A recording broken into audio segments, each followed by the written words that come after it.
Il y a un monde fou sur la scène pour la prochaine table ronde. Alors, le sujet qui nous intéresse à présent, c'est tout simplement le braille au quotidien, tout simplement, et à la fois de façon très complexe, on l'imagine. Cette table ronde est animée par Fernando Pinto da Silva, qui est expert en usage numérique à la Fédération des aveugles de France. Je vais présenter les intervenantes et ensuite il entrera dans le détail. Nous accueillons Stéphanie Vieillefaux, qui est directrice des opérations d'handicap zéro, Blandine Gallo, qui est la présidente du CTEB, le Centre de transcription et d'édition en braille. D'ailleurs, récemment, il y a eu une candidate du jeu des 1000 € sur France Inter qui était bénévole au CTEB et qui l'a citée. J'étais très heureuse de les entendre. Céline Boeuf, bibliothécaire à la médiathèque Valentin à Huy. Laurette Usan, qui est chef de projet métier à la BNF, et Eva Dolowski, directrice éditoriale à l'Institut national des jeunes aveugles. Voilà, c'est à vous. Je vous laisse la parole, Fernando Pinto da Silva. Merci Dorothée, bonjour à toutes et à tous. Alors on va vous parler effectivement du braille au quotidien. On va croiser plusieurs dimensions. Vous avez dû voir d'ailleurs que sur le programme, fut un temps, on parlait de lecture braille à l'heure du numérique, mais tout ça va bien se recouper. Donc Fernando Pinto, je travaille pour la Fédération des aveugles de France au sein d'un pôle qui s'appelle le pôle accessibilité et usage numérique. Comme vous l'avez compris, on y parle beaucoup numérique, mais d'autres choses aussi. Pour faire court, aujourd'hui, je suis en bottines, jean, petit pull col en V, polo, j'ai la barbe taillée et j'ai devant moi un petit bloc-notes braille qui va me permettre à la fois d'animer cette table ronde et d'avoir un doigt sur l'heure pour vérifier qu'on ne déborde pas trop sur la clôture. Alors le braille au quotidien, on en a déjà beaucoup entendu parler ce matin, cet après-midi, au travers finalement de différents exemples, témoignages. Là, l'idée pour nous, dans cette table ronde, qui, comme vous l'aurez constaté, est d'une parité parfaite, à savoir 3 personnes aveugles, 3 personnes voyantes.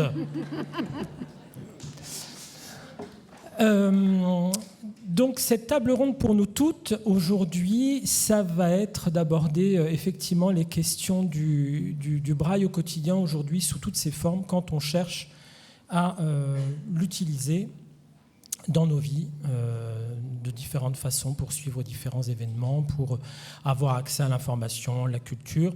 Et pour reprendre une devise que je fais bien évidemment mienne, mais même avant de travailler pour la Fédération, parce que la citoyenneté, ça nous regarde. Et donc participer à la citoyenneté, c'est aussi pouvoir s'emparer des moyens de communication et d'information. Sans plus tarder, je vais donc accueillir notre première invitée, Stéphanie Vieillefaux, qui travaille pour Handicap Zéro. Stéphanie, est-ce que tu peux nous rappeler, pour celles et ceux d'entre nous qui ne connaîtraient pas ou qui découvriraient Handicap Zéro, un petit peu l'histoire de Handicap Zéro? Pourquoi Handicap Zéro? Bonjour, donc Handicap Zéro est né en 1987. C'est une association qui s'est créée suite à 2 constats. L'essentiel des initiatives en faveur du handicap à cette époque était en faveur du handicap moteur. Et nous vivons tous, pour gérer notre vie, entourés de communication essentiellement visuelle, qu'elle soit écrite, numérique, de l'information visuelle. Donc on a travaillé justement sur ces questions et on a commencé à proposer des supports en braille, par la suite en caractère agrandi et en audio, pour permettre à tout à chacun de pouvoir suivre ses services de vie quotidienne en toute autonomie, sans faire appel à un tiers, même s'il est bienveillant. Et le premier document que nous avons édité à l'époque, c'était le TV Braille, les programmes télé, à l'époque où il n'y avait que 6 chaînes, pour justement permettre à tout le monde de pouvoir suivre les programmes télévisés. Alors du coup, tout ça, ça doit forcément avoir un coût, même si on comprend bien l'intention du départ. Comment ça fonctionne pour accéder à vos services, en fait? Il y a un prérequis essentiel chez Handicap Zéro. C'est une association, mais il n'y a pas d'adhésion. Il n'y a pas de subvention non plus. Notre travail est d'aller responsabiliser les entreprises pour lesquelles nous adaptons les informations sur les besoins légitimes de lecture adaptée de leur clientèle, administrée ou autre.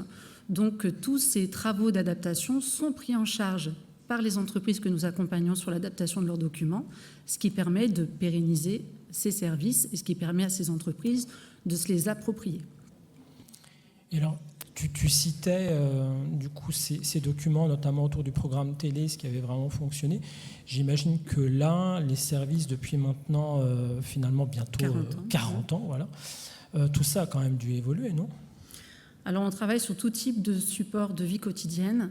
Il y a un gros travail qui est fait sur les notices de médicaments. Des jeunes femmes peuvent accéder à la notice de leur pilule, des jeunes mamans peuvent justement prescrire les médicaments à leurs enfants en suivant les notices de médicaments en braille. Mais il y a bien sûr les factures de nos services, les courriers de gestion de notre mutuelle, un guide sportif, des étiquettes pour pouvoir étiqueter nos produits de beauté ou dans la salle de bain.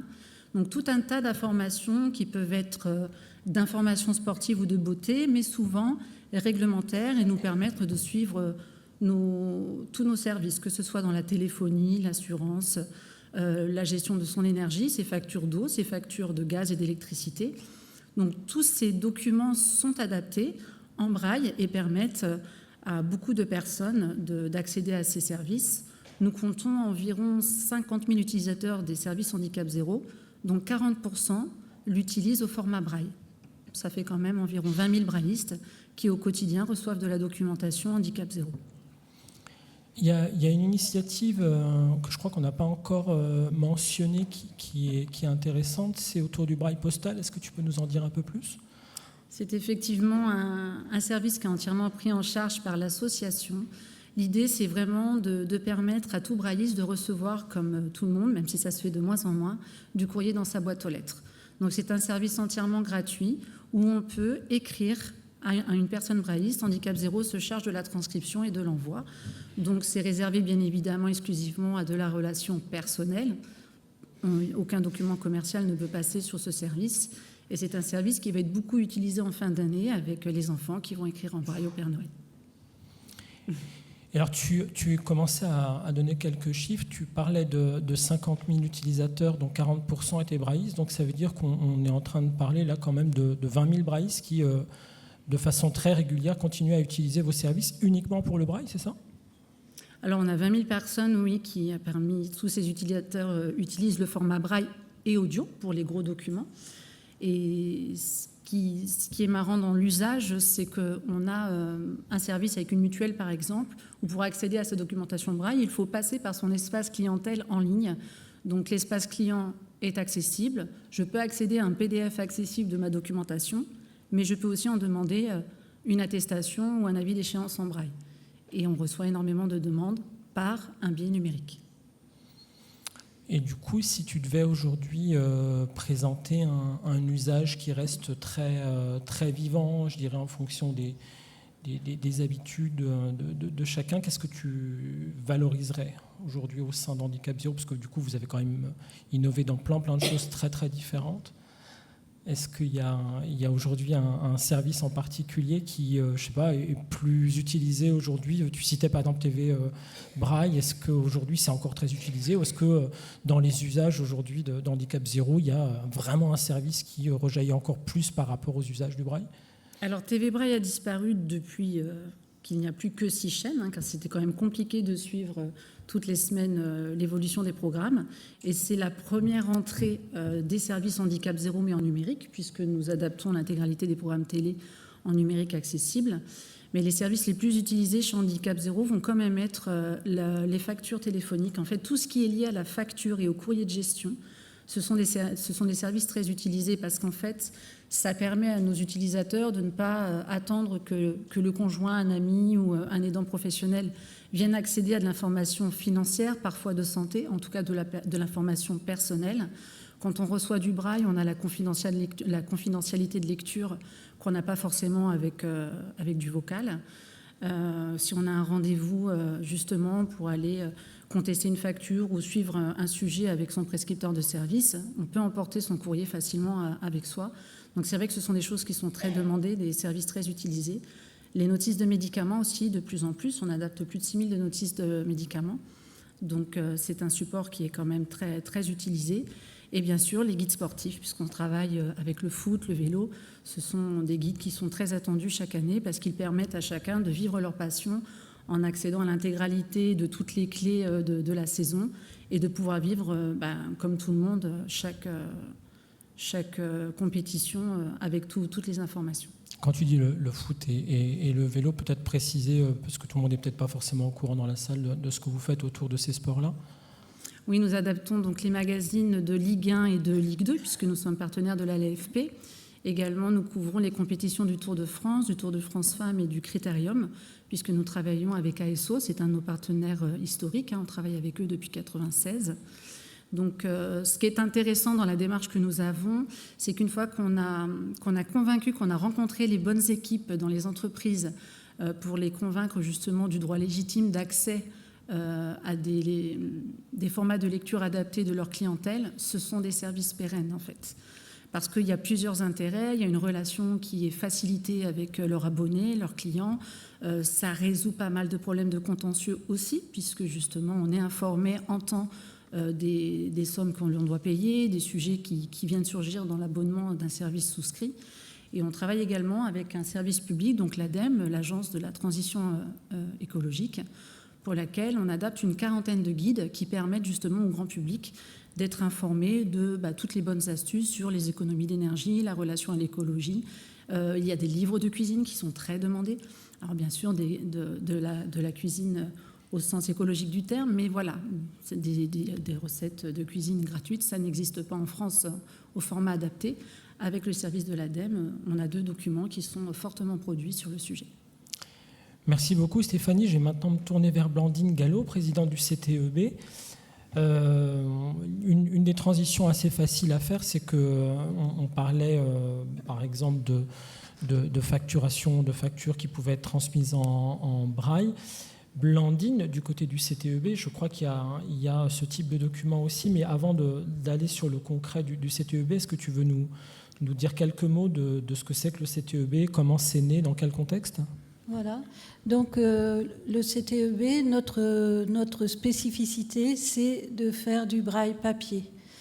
Alors, actuellement, on est une association qui emploie 12 salariés voyants et puis beaucoup de bénévoles, dont des bénévoles aveugles, dont je fais partie. Alors, historiquement, c'est à Toulouse qu'ont été produits les premiers documents en braille à l'aide d'un ordinateur. Donc, c'est quelque chose d'important. Et au départ, dans les années 60, il y a une ingénieure en informatique de l'université Paul Sabatier qui s'est intéressée à fournir à des étudiants aveugles des documents en braille. Et grâce à ses recherches, elle a obtenu le financement du premier terminal braille SAGEM qui a permis l'embossage de documents en braille. Et sachant que les personnes aveugles à l'époque, et peut-être encore aujourd'hui, même si avec le numérique on a beaucoup plus d'accès aux documents, les personnes aveugles manquent quand même cruellement de documents. Donc l'intérêt et les besoins se sont très vite fait sentir. Et notamment, cet ingénieur a commencé à transcrire les relevés de banque en braille. Mais cette activité ne pouvait pas être réservée aux seuls étudiants. Donc, très vite, et à l'aide de la municipalité de Toulouse, eh bien, on a imaginé une nouvelle structure qui est sortie de l'université. Et c'est donc le CETEB, Centre de transcription et d'édition en braille, qui a vu le jour à peu près il y a une quarantaine d'années. Voilà. Et alors du coup, avec cette activité de relevé de banque, je crois que c'est une partie du modèle économique du CTEB. Est-ce que tu peux nous en dire un peu plus ? Voilà, donc encore aujourd'hui, notre association a gardé cette vocation historique de produire des documents en braille, des relevés bancaires. En moyenne, on travaille avec beaucoup de banques, même s'il y a peut-être une autre association en France qui produit aussi des relevés. Et on produit 8000 relevés de banque par mois. Alors, pour maintenir cette activité, en fait, ce sont les établissements bancaires qui proposent gratuitement à leurs usagers braillistes les relevés de banque en braille. Et bien sûr, nous, on facture. Donc, pour les usagers, il n'y a aucun coût. Et par contre, les banques nous financent la transcription en braille de ces documents. Et donc, via un système très sécurisé de transmission des données, nous les transcrivons en braille et les expédions par la poste. Alors, c'est un travail qui est rémunérateur pour nous, mais qui est quand même très fastidieux parce qu'on ne peut pas se permettre d'envoyer les documents en braille le 10 du mois. Ça veut dire qu'au CETEB, 1er, 2, 3, en fonction, s'il y a des week-ends, c'est pas possible, mais on invite des bénévoles et tout le monde est sur le pont, les salariés, les bénévoles, pour imprimer, plier, mettre sous pli, expédier pour que les personnes aveugles aient leur relevé dans les plus brefs délais. Voilà. Alors, tu disais que ce travail était très rémunérateur et du coup, qu'est-ce que vous faites de ces rémunérations? Parce que je sais que ça, c'est la phase, on va dire, émergée d'un de vos icebergs, mais vous en avez d'autres, en fait. Oui, alors... alors on a quand même d'autres activités un peu rémunératrices, mais enfin, l'essentiel, ce sont les relevés bancaires, et ceci nous permet de transcrire en braille des livres. Et ça, c'est, je dirais, et puis après avoir entendu tout ce que j'ai entendu aujourd'hui, je crois que c'est essentiel, c'est-à-dire proposer à des aveugles des livres en braille. Alors, on produit... en moyenne 200 livres en braille par an, tout public confondu, tout âge, alors aussi bien pour les adultes que les enfants, et donc avec tout type de documents. C'est-à-dire, en général, on se base quand même, notamment en ce moment, sur la rentrée littéraire, les prix littéraires, donc on essaie d'offrir au maximum des livres de l'actualité.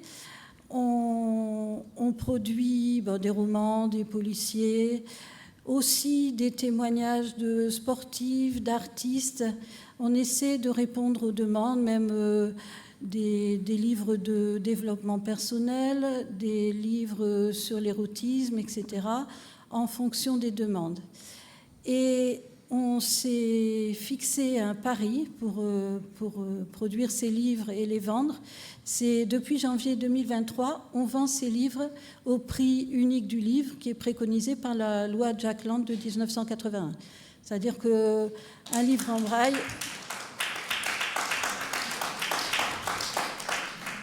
ça coûte cher, très cher à produire, mais on arrive à s'y tenir, on espère s'y tenir longtemps, parce que ce modèle économique dont on parlait tout à l'heure avec les banques, pour le moment, ça fonctionne bien, mais il faut savoir que dans le temps, les personnes braillistes utilisent de plus en plus leur système numérique avec aisance, etc. Donc, demande de moins en moins de relevés en braille. Donc, pour le moment, on va tenir et puis on va essayer de trouver peut-être d'autres activités. On en a quand même. Et puis, donc, on produit des livres. Alors, dans l'aspect livre, il y a quelque chose qui nous tient à cœur aussi, c'est de produire des livres pour enfants. Alors, les livres pour enfants, c'est des livres illustrés. Donc, on a dans notre équipe une graphiste. Donc, on ne peut pas se permettre de prendre un livre pour enfants et puis de faire tous les dessins en relief. Donc, en général, on choisit 4-5 dessins dans le livre qu'on illustre en relief. On a essayé de mettre en place tout un codage de textures. On met des couleurs aussi. Et donc, ça nous paraît important parce que ce livre en braille, d'abord, mais je pense que tout le monde est d'accord là-dessus, c'est que si l'enfant apprend le livre à lire en braille petit, s'il a sous les doigts une princesse, que sais-je encore, un animal, qu'il arrive à le reconnaître, il va prendre goût à la lecture en braille et ça va l'aider dans ses apprentissages. Et aussi par rapport à tout ce qui peut être pressenti, ça peut être aussi un outil de partage avec les proches, c'est-à-dire les parents. Alors, les parents voyants avec leurs enfants aveugles, les parents aveugles avec leurs enfants voyants. Enfin bon, pour nous, c'est une communication qui nous paraît intéressante et porteuse aussi pour la promotion du braille et pour les apprentissages de l'enfant. Voilà, donc ça c'est un aspect qu'on essaie de développer, et puis bon, ça marche plutôt bien. Et donc avec cette politique du prix du livre unique pour les publics particuliers en France aujourd'hui qui voudraient commander des livres. Voilà, alors donc pour commander ces livres, donc nous on fonctionne. Alors, je peux expliquer un petit peu le principe de transcription, si on a le temps. Oui, on a. Alors, donc, en fait, quand on décide de transcrire un livre ou qu'un livre est demandé et qu'on sait qu'il va pouvoir être mis au catalogue ensuite, eh bien, tout d'abord, on dispose, à travers la plateforme Platon, eh bien, on dispose du fichier original qui est déposé par les éditeurs sur la BNF. Et donc, on reçoit ce fichier. On a d'abord une phase de préparation, c'est-à-dire que ça, c'est en général effectué par des bénévoles aussi. Des bénévoles qui vont prendre ce fichier, enlever les images, enlever les cadres, revoir les typographies, toute chose qui peut être revoir des tableaux si éventuellement, bon, enfin dans un roman il n'y a pas forcément de tableaux, mais il y a maintenant quand on regarde les livres qui sortent avec beaucoup des mises en page particulières, enfin bon, donc il y a une personne qui transforme ce fichier en fichier Word. Ensuite, on a nos transcripteurs spécialistes en braille qui vont reprendre le fichier Word, qui vont le transcrire en braille ou abrégé, enfin les deux, on prévoit les deux, mais bon, voilà, il y a tout un travail de mise en page, mise en forme, découpage en volume, confection de la table des matières, etc. Ensuite, on a une équipe de bénévoles qui va relire l'exemplaire 0 qu'on imprime, enfin qu'on embosse, et qui va donner son avis sur certaines paginations ou des erreurs, notamment maintenant quand il y a énormément, par exemple quand il y a du langage SMS dans un roman, quand il y a des URL, etc., il faut vérifier que ce soit bien transcrit, lisible, pas en abrégé éventuellement, parce qu'une URL en abrégé, ça peut être compliqué à lire. Voilà. Et ensuite, quand ça a été relu par un bénévole aveugle, on met le livre au catalogue et on n'a pas de point de vente ni de stock. Ça veut dire qu'on fait la vente en ligne, la personne nous contacte, consulte le catalogue sur notre site et puis nous contacte et on embosse le plus rapidement possible le livre et on l'expédie par la poste. Embossé, c'est imprimé en braille, pour celles et ceux qui ne le sauraient pas. Merci beaucoup. On file maintenant du côté de la VH parce que le temps file lui aussi. Céline, tu es bibliothécaire à l'association Valentin Huy.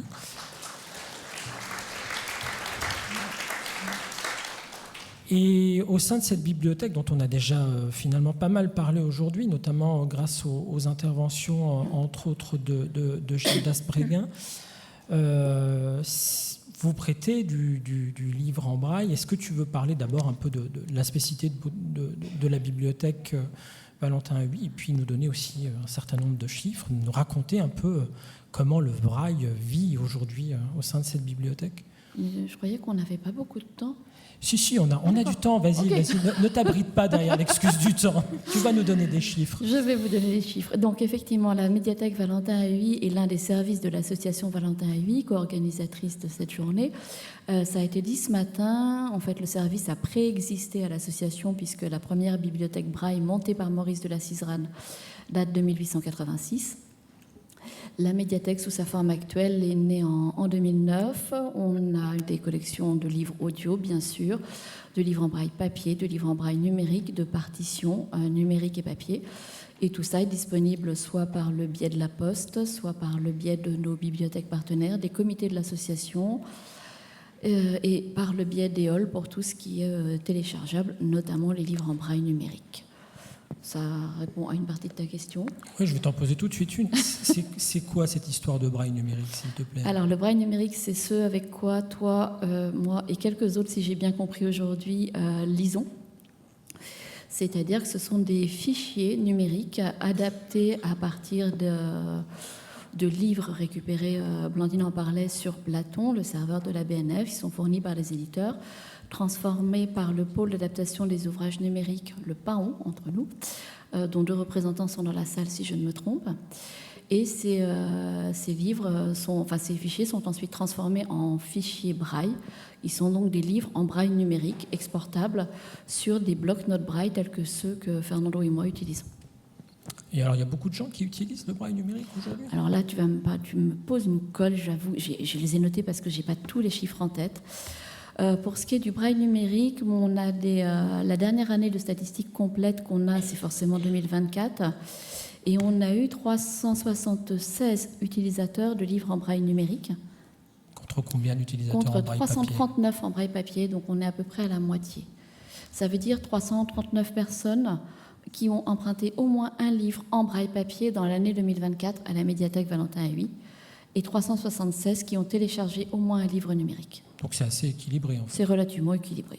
Et en termes d'emprunt, là on parle des emprunteurs, mais en termes de nombre de titres empruntés ? Titres prêtés, alors on était toujours pour l'année 2024 à 2370 prêts de livres en braille papier, et contre 4870 prêts de livres en braille numérique, donc de gens qui ont téléchargé 4870 livres en braille qui ont été téléchargés. Et alors les fonds sont rigoureusement les mêmes ? Non, du tout. Le fonds de braille papier, on l'a vu, est historique. Alors, je ne vous dirai pas qu'on a encore des livres de 1886 dans les collections, mais ce n'est pas complètement impossible. Pour tout vous dire, moi, je me suis pas mal occupée des partitions et j'ai eu entre les mains des partitions en braille imprimées par l'Institut impérial des jeunes aveugles. Ça vous donne une petite idée de la date. Voilà. Aujourd'hui, nous avons donc le pôle d'adaptation des ouvrages numériques qui fait en fonction des titres qui sont demandés par les bibliothécaires. On a une politique d'acquisition qui est relativement semblable à celle d'une bibliothèque municipale, avec en plus la contrainte de l'adaptabilité du document, c'est-à-dire que les documents complexes avec des tableaux, des cartes de géographie, ce genre de choses, dans la mesure où c'est extrêmement compliqué à adapter, on ne les fait pas encore à l'association Valentin Huy. Donc voilà, la Poldoc, comme on dit en termes bibliothéconomiques, la politique documentaire est un petit peu différente à ce niveau-là d'une bibliothèque municipale. Et pour le reste, pour répondre à ta question, une fois que ces fichiers sont adaptés, les livres en braille numérique vont correspondre à des nouveautés, plus que ceux en braille papier, qui sont plus historiques, évidemment, même si on va avoir quelques nouveautés en braille papier. Et en termes de nombre, pour te donner un... Tu savais que j'allais te poser la question. Bah oui, parce que je commence à te connaître un peu, tu aimes les chiffres. J'adore. On va, à l'heure actuelle, le braille papier reste majoritaire dans les collections de la médiathèque Valentin Huy, mais pas énormément majoritaire. Vous allez le voir, on est à 13 433 livres en braille papier, vous voyez si c'est précis, pour 10 975 livres en braille numérique. Nos collègues du PAON produisent à peu près 1500 nouveautés par an. Donc en gros, d'ici 1 an et demi, le nombre de livres en braille numérique aura sans doute dépassé le nombre de livres en braille papier. Mais alors du coup, si je traduis les choses encore autrement, ça veut dire que ces 1500 titres sont de façon extrêmement majoritaire, pour ne pas dire de façon très écrasante, des titres numériques braille en fait. Il n'y a pas de braille papier. Quelques-uns. Quelques-uns. Il y a quelques nouveautés qui intègrent les collections. On manque à la fois de moyens matériels, humains, financiers et de stockage peut-être. Voilà, et de place. On ne va pas pousser les murs. Alors que, je vais vous dire, on ne va pas pousser la limite des serveurs, mais c'est quand même plus facile de stocker. Eric l'a dit ce matin, sur son bloc-notes, il a 30 à 40 livres en braille. De fait, 30 à 40 livres en braille, il faut une pièce complète. Voilà, on en parlait tout à l'heure pour les partitions. Les sonates de Beethoven, c'est un mur. Les Harry Potter, c'est une armoire. Pour ce qui est des nouveautés, en 2024, on a donc eu 28 nouveautés en braille papier et 1573, pardon, j'ai pas été précise en disant 1573 livres en braille numérique. Et pour rendre sa juste place à la musique, 60 nouveautés en partition musicale. Oui, parce que ça, Étienne le mentionnait tout à l'heure dans sa présentation, mais vous êtes aussi un des rares centres de recours en France pour accéder au braille musical, en fait. J'ai presque envie de te dire qu'on est le seul, à ma connaissance. Oui, c'est exact. Étienne en a parlé. On peut faire transcrire des partitions à l'association Valentin Huy et on peut également l'emprunter à la médiathèque.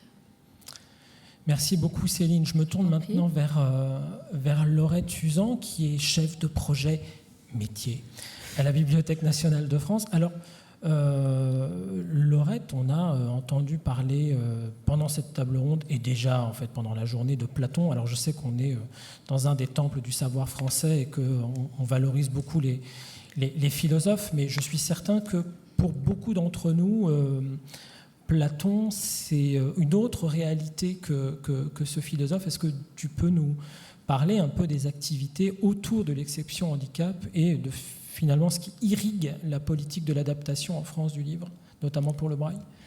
Oui, avec plaisir. Je craignais que tu me demandes de refaire l'historique de la Bibliothèque nationale de France. Et là, non, clairement, on aurait ni été une exégèse de l'œuvre de Platon, honnêtement. J'y songeais. Donc, Platon, c'est pour plateforme des ouvrages numériques. Pour expliquer Platon, il faut expliquer l'exception handicap, ce qu'on appelle l'exception handicap ou exception au droit d'auteur en faveur des personnes en situation de handicap. C'est un cadre juridique qui autorise des organismes habilités à adapter des œuvres sous droit d'auteur, sans autorisation ni rétribution des ayants droit, c'est-à-dire de leurs éditeurs, de façon à les rendre accessibles aux personnes handicapées empêchées de lire. Ce cadre juridique, il date de 2006 et il a été accompagné dès sa création d'un second volet qui instituait l'obligation pour les éditeurs de fournir leurs fichiers sources à la demande des organismes adaptateurs de façon à faciliter l'adaptation. Et puis depuis 2016, les organismes adaptateurs ont de leur côté l'obligation de mutualiser leur production en les déposant auprès de la Bibliothèque nationale de France. Dans ces deux cas, la Bibliothèque nationale de France a un rôle de tiers de confiance, entre les éditeurs et les organismes adaptateurs, de façon à organiser la transmission sécurisée du fichier source de l'éditeur vers la BNF, de la BNF vers l'organisme adaptateur. Par exemple, si le CETEB souhaite produire un ouvrage en braille papier, il pourra directement travailler à partir du fichier source délivré par son éditeur original. Puis, il y a un second rôle de tiers de confiance entre organismes adaptateurs. Ainsi, tout organisme adaptateur dépose ses adaptations auprès de la BNF, qui les met à la disposition de la communauté des organismes, de façon à ce que ceux-ci puissent repartir d'un travail déjà réalisé, ce qui leur permet souvent de gagner en efficacité, plutôt que de repartir du fichier source. Mais il est important de noter que Platon s'adresse uniquement aux organismes adaptateurs. Il n'est pas ouvert aux utilisateurs finaux. Très bien. Est-ce que tu peux rappeler juste d'un trait ce que c'est qu'un public empêché de lire? Parce que ça, on ne l'a peut-être pas expressément dit. Alors, on parle de public handicapé empêché de lire ou public empêché de lire du fait d'un handicap. Il s'agit donc de personnes qui ont des difficultés de lecture du fait de leur handicap. Il peut s'agir de déficience visuelle, qu'il s'agisse de basse vision ou de cécité. Il peut s'agir de surdité, de handicap moteur, ne permettant pas, par exemple, de tenir un livre et de tourner les pages. Il peut s'agir de handicap intellectuel, de troubles cognitifs, tout handicap qui a pour conséquence des difficultés d'accès à l'écrit. Alors ça, c'est le quotidien finalement des transcripteurs. Blandine et Céline nous en ont parlé. Moi, en tant qu'utilisateur, aveugle, consommateur de tout ce qui peut se consommer quand il s'agit de lire et quand j'ai envie de le lire, au moment où j'ai envie de le lire, et pas en attendant dans 8 mois que quelque chose soit disponible, on entend parler d'un certain nombre de choses, et notamment Rachida Dati le rappelait tout à l'heure dans ses annonces. Est-ce que tu peux nous dire 2 mots de ce projet qu'est ce fameux portail national de l'édition? Alors, selon les interlocutrices, vous avez remarqué, c'est soit édition adaptée et accessible ou soit édition accessible et adaptée. Donc, je ne sais pas dans quel sens on va le dire, mais enfin, je pense qu'on est tous d'accord pour comprendre ce qu'il y a derrière. Est-ce que tu peux nous en toucher 2 mots? Oui. Donc, le comité interministériel du handicap a missionné la Bibliothèque nationale de France pour produire une plateforme numérique qui soit effectivement dédiée directement au public. Et cette plateforme, que si tu veux bien aujourd'hui, je vais nommer Portail national de l'édition accessible et adaptée. Cette plateforme, elle va avoir 3 fonctions clés. D'une part, il s'agit de référencer les livres dits nativement accessibles, c'est-à-dire des livres qui n'ont pas été produits dans le cadre de l'exception handicap, qui sont disponibles dans le commerce, mais qui sont accessibles, qu'il s'agisse de livres papier. On peut penser à des livres en gros caractères, tactiles, en facile à lire et à comprendre, ou de livres numériques produits en respectant un certain nombre de normes qui les rendent accessibles. Il s'agit également de donner accès aux livres adaptés qui ont été produits dans le cadre de l'exception handicap, un accès direct et centralisé. Et enfin, de collecter les demandes d'adaptation. Collecter les demandes d'adaptation, ça veut dire quoi? Ça veut dire que si tu ne trouves pas l'ouvrage dont tu as besoin, que ce soit sous un format adapté ou accessible, tu as la possibilité, via probablement un formulaire, d'indiquer que tu aurais besoin que cet ouvrage soit adapté et dans quel format tu aurais besoin que cet ouvrage soit adapté. Ok, très bien. Et donc du coup, on a cru comprendre que c'était un projet qui était en route, en tout cas de ce que nous a encore dit Rachida Dati ce midi. On ne va pas poser la question des calendriers et des budgets, parce qu'on sent bien que c'est un peu complexe, et puis vu le contexte politique du moment, sans doute qu'il y aurait un certain nombre de questionnements. Moi, je vais peut-être profiter de cette petite phase qu'on amorce maintenant pour passer maintenant la parole à Eva Dolowski, parce que je dirais qu'en opération miroir de ce portail, on nous parle aussi depuis un certain nombre d'années. Alors, selon les vocabulaires, Vincent Michel est dans la salle. À l'époque, on utilisait beaucoup le vocabulaire de plan de rattrapage des collections. Aujourd'hui, on parlerait peut-être plus de plan de développement. Eva, est-ce que tu peux, de ton point de vue de chargé de mission, coordination nationale de l'édition adaptée à l'INJA, nous en dire 2 mots? Oui, bien sûr. Le micro ne marche pas. Le micro, oui, je vais prendre celui-là finalement.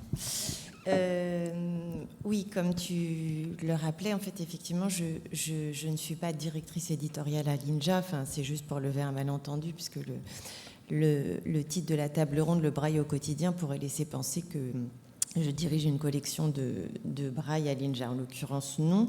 Je suis, comme vient de le préciser Fernando, une des coordinatrices avec Aude Thomas de la mission nationale de l'édition accessible et adaptée, accessible.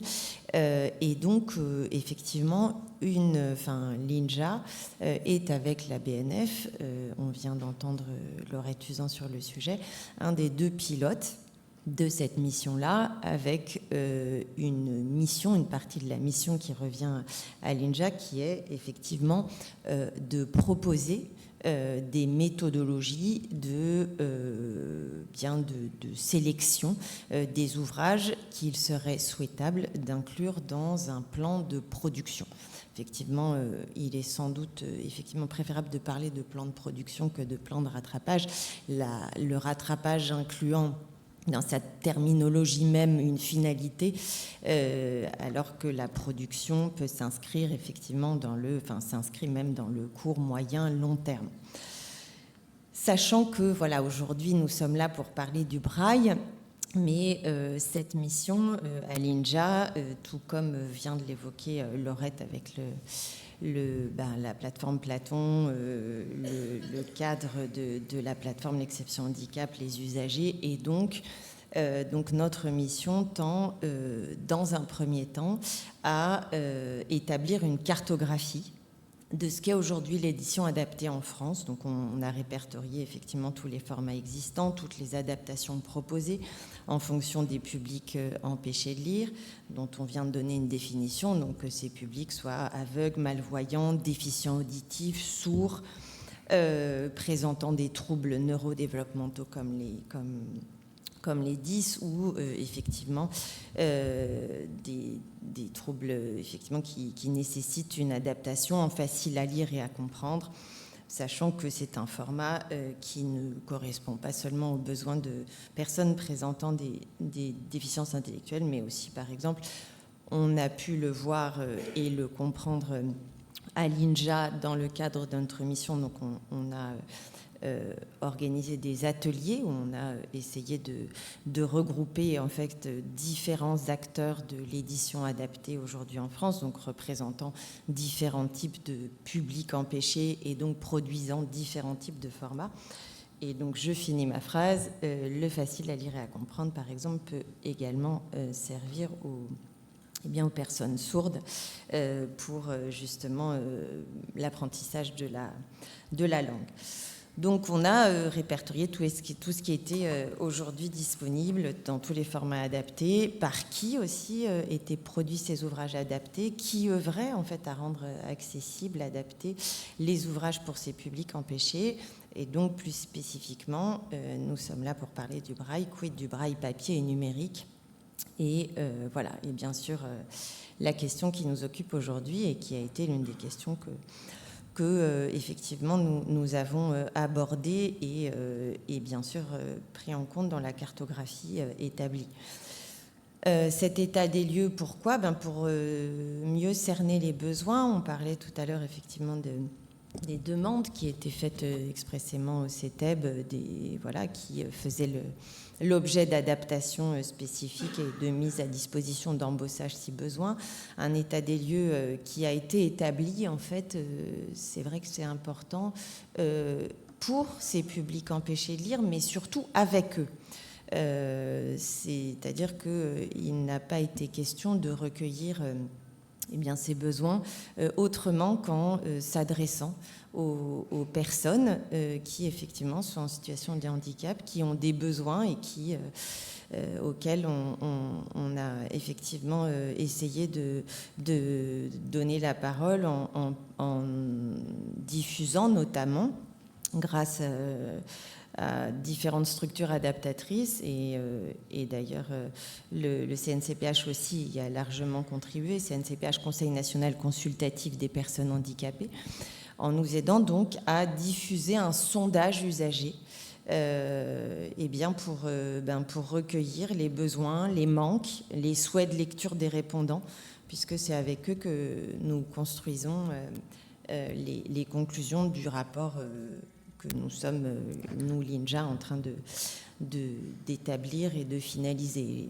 Okay. Et j'ajouterais que c'est ce dialogue avec les publics empêchés, d'ailleurs, qui fera effectivement la force de nos conclusions et propositions. Je sens que là, tu veux m'interrompre. Absolument, parce que je voudrais rebondir sur la question des publics empêchés et me retourner vers Laurette concernant justement ce futur portail du point de vue des demandes utilisateurs. Il me semble que pendant un temps, vous aviez diligenté une enquête en termes d'usage. Est-ce que tu pourrais nous en dire plus à ce stade, Laurette, ou est-ce que, parce que je ne crois pas avoir vu passer le résultat de cette étude, mais est-ce que tu as des enseignements déjà que tu peux tirer de ça ? Oui, pour nous, c'était vraiment important de nous appuyer sur les retours, les attentes réelles du futur public du portail. En février-mars dernier, on a mené une enquête quantitative et qualitative, quantitative par questionnaire auprès on avait 643 répondants donc 92 braillistes. Et un volet complémentaire qualitatif par entretien.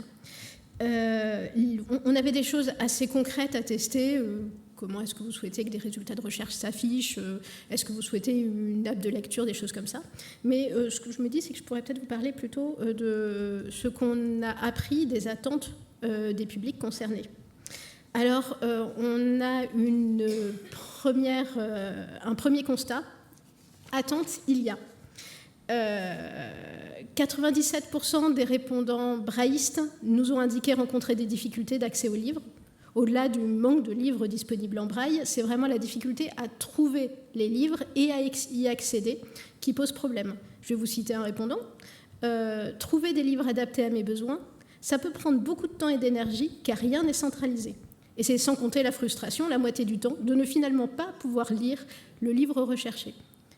Très clairement, le principe d'un catalogue centralisé est plébiscité. Le second constat, c'est que les pratiques que nous apercevons, elles sont très composites. Par exemple, 77% des utilisateurs braillistes répondants nous disent alterner entre braille et audio pour lire des livres, et souvent même le faire sur un même ouvrage au cours d'une même lecture. À noter que parmi les types d'adaptations qui sont utilisés par ces publics, on a vu, évidemment, dans des bien moindres précautions, du gros caractère ou du facile à lire et à comprendre. 92% des braillistes jonglent entre plusieurs outils. Donc ils vont passer du livre braille papier au bloc-notes, à l'ordinateur, au smartphone, au lecteur DESI, à l'enceinte connectée, et j'en oublie quelques-uns. Par exemple, l'une des personnes avec qui nous avons fait un entretien, c'est un collégien qui interviewait, indiquait accéder au manuel scolaire sous forme de braille papier, lire les œuvres au programme de français en EPUB sur son PC et bouquiner le soir en audio voix humaine sur son smartphone. En fait, on se rend compte vraiment qu'on lit différemment des documents courts et des documents longs. On lit différemment pour travailler, pour chercher un renseignement dans un documentaire ou pour lire un roman. On lit différemment chez soi, dans le train, au travail. On lit différemment quand on est en forme ou quand on est fatigué. Et même, et c'est encore plus intéressant, on constate une corrélation statistique entre la maîtrise de différentes modalités et écosystèmes de lecture et la qualité de la relation à la lecture. Pour dire les choses simplement, les gros lecteurs, les lecteurs heureux, si on peut dire, sont ceux qui peuvent choisir le mode de lecture le plus efficace pour eux, selon les circonstances. Donc ces conclusions-là, celles-là plus générales et les plus concrètes, elles nous ont permis de rédiger un cahier des charges et donc de disposer aujourd'hui d'un marché qui est publiable. Et elles nous permettent aussi d'arriver à une certitude concernant la pertinence du projet de portail national de l'édition adaptée et accessible, ou accessible et adaptée, parce que d'une part, ça répond à un double besoin, permettre à l'utilisateur de localiser et d'accéder rapidement, facilement, efficacement à des livres qui répondent au mieux à son besoin du moment, et informer les utilisateurs sur les différentes modalités et outils de lecture et les accompagner dans leur prise en main pour qu'ils puissent effectivement être en maîtrise de leur pratique de lecture. Voilà. Et c'est sur la base de ces objectifs qu'on poursuit aujourd'hui nos travaux. Céline, on entend parler maintenant là, de portail national. Moi, il y a une dimension que j'aimerais qu'on aborde avant qu'on ne quitte cette scène, c'est la dimension internationale. On a dans la salle, par exemple, Alexandre Monk de la Fondation Dorina Nowil qui est avec nous. L'AVH, si je ne me trompe pas, est un des acteurs qui interagit le plus avec The Accessible Book Consortium. On trouve notamment du braille. Est-ce que tu peux nous en dire un peu plus ? Alors, merci de me donner l'occasion d'en parler. Effectivement, l'AVH, à ma connaissance, est le plus gros utilisateur de ce service, qui est donc comment vous dire, le portail national de l'édition accessible et adaptée, mais en version mondiale. Et sur ce portail figurent notamment des livres en braille numérique au nombre de 47 110, puisque je sais que Fernando aime bien les chiffres, donc on va le rassasier de son appétit. Sur les 47 110 livres en braille numérique, j'en ai dénombré 15 565 en français. Et pour information, sur ce portail, il y en a au moins un en latin, un en japonais, un en chinois. Donc vous voyez, toutes les langues sont représentées. On disait que le braille est international, c'est factuel. Et par ailleurs, ce sont des livres en braille numérique qui sont accessibles directement pour les utilisateurs de ce service international qui dépend de l'ONU. Notre interlocuteur en France, on va le citer après tout, hein. Il s'appelle Luc Momet, il n'est pas là aujourd'hui. Il m'expliquait aussi que s'il y avait un peu plus de 47 000 livres en braille numérique disponibles pour les utilisateurs finaux, il y en avait 100 000 accessibles pour les structures telles que l'association Valentin et Huy, susceptibles de les rendre ensuite disponibles pour leurs utilisateurs, que ce soit en braille numérique ou en braille papier. Parce qu'on a beaucoup parlé de braille numérique et on est tous bien convaincus du bien fondé de son usage. Pour autant, toutes les personnes que j'ai interrogées, ça revient un peu à ce que disait Laurette à l'instant, ne peuvent pas se passer du braille papier. Pour préparer cette table ronde, j'ai un petit peu interrogé les braillistes autour de moi. Le plus jeune va avoir 40 ans l'an prochain, mais sinon, voilà.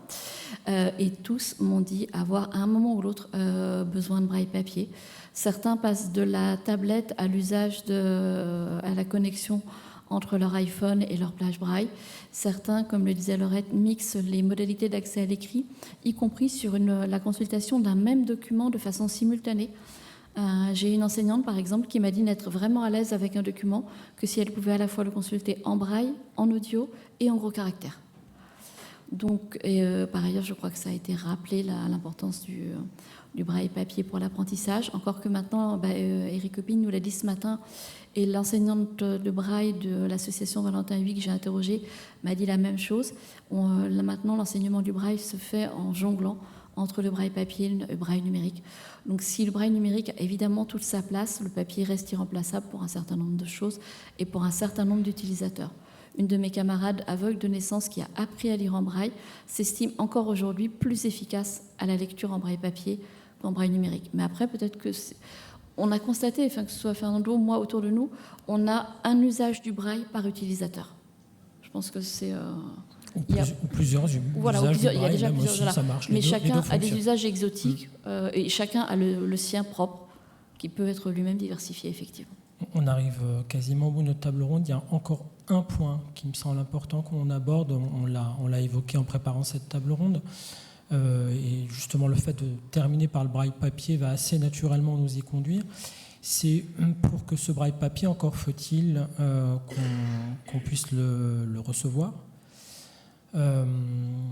Et en discutant l'autre fois un peu à bâton rompu, finalement, autour de ça, on est assez vite revenu à parler de la franchise postale braille. Est-ce que l'une d'entre vous, je me tourne plus spécifiquement vers Blandine, Stéphanie, Céline, peut prendre la parole là-dessus ? Oui, personnellement, je peux prendre. Donc nous, je vous ai dit tout à l'heure, donc on a tout l'aspect transcription braille. On ne produit que des livres à la demande, donc on expédie par la poste, et on bénéficie de la franchise postale braille. Moi, je pense que quand même la plupart d'entre vous connaissent, c'est-à-dire que pour nous, associations et pour les usagers aveugles, l'expédition des documents en braille est gratuite. Alors c'est vrai pour les documents papier, mais c'est vrai aussi pour l'audio. Et donc c'est la Poste qui se fait rétrocéder ces sommes par l'État. Alors je ne sais pas exactement...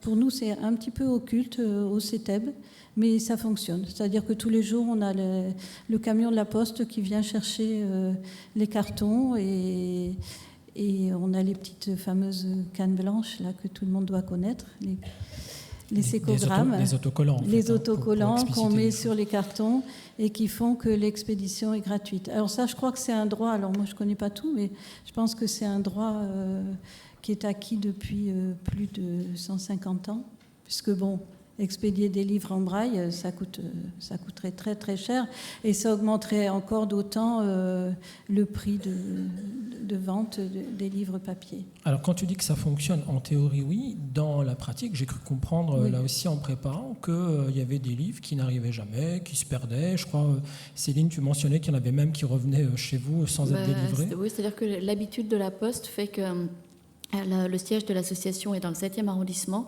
et les livres que nous expédions, les livres en braille qui doivent être envoyés chez les habitants du 7e arrondissement, nous reviennent souvent sans être passés par chez l'utilisateur, puisque le postier ne regarde pas l'adresse, il est habitué à la valisette avec le sécogramme. Il se dit tiens, ça va à l'association Valentin Huy. Ploum, retour à l'envoyeur. Ce qui n'est pas très pratique pour lire, objectivement. Oui, Stéphanie, pour finir. Ouais. Oui, peut-être pour compléter, préciser que cette franchise, elle est nationale, mais elle est aussi mondiale. Et c'est vraiment intéressant parce que ça veut dire que des éditions peuvent justement bénéficier françaises de la francophonie, partir partout dans le monde. Et le Caractère agrandi bénéficie aussi depuis 2016 ou 2017 de la franchise postale. Donc il faut un agrément, on l'a tous effectivement. Et le problème qui vient d'être justement soulevé sur parfois la problématique de distribution postale, ça peut vraiment poser des soucis lorsqu'un courrier, une facture arrive en retard, lorsqu'il y a des dates de paiement. Donc c'est vraiment un sujet important parce que ces NPAI, donc ces courriers qui nous reviennent parce que mauvaise diffusion, peuvent en plus parfois nous revenir 3 jours après. Donc là, c'est très bien, on peut réagir très vite, mais peuvent aussi revenir un mois et demi après. Donc là, c'est plus compliqué dans le suivi des services. Comme il est 16h30, on veut plus de braille, que ce soit plus de braille papier, plus de braille numérique. On veut plus de braille au moment où on en a besoin et pas dans 10 ans, pas dans 8 ans. Et on veut du braille qui nous soit livré au moment où on l'a envoyé. Parce que lire est un droit.